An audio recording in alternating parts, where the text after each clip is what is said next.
Okay, this is a Husqvarna 130L model.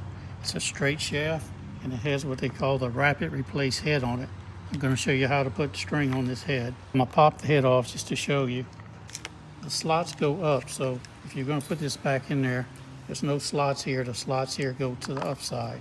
But what you're doing is you're trying to feed string right through this hole across to the other side, coming out the other side like this.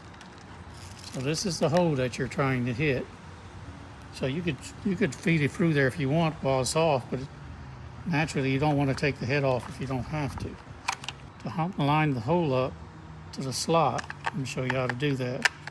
Okay, there's these lines on certain parts of the head right here. Have this line on. There's one there. There's another one here.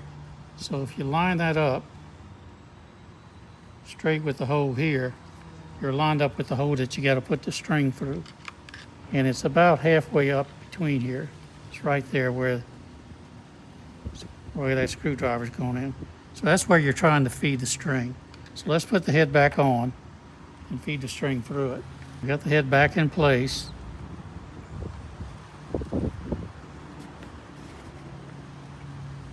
We have the line pretty much lined up with the hole.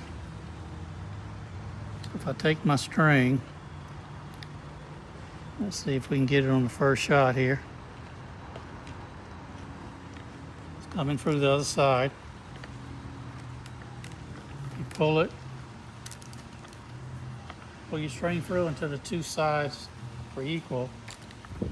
And then depending if you got a curved shaft, you're going to turn this way, which is looking down counterclockwise. You have a straight shaft, it says on here you're going to go this way, which is clockwise. So we're going to go clockwise. I'm going to turn it here so I can see it. And now to wind the string up onto the spool, all you have to do is hold the bottom piece and turn this top part clockwise. As you're doing that, it's winding the string up. You just continue until you got the length that you want. Trim them off where they're even, and now you're ready to cut. This straight shaft model is called 130L again. It's about $70 more than the cheaper straight shaft model. That cheaper model does not have the rapid replace head on it. And I think it'd be well worth your money to get this head. It's one of the easiest respooling designs on the market.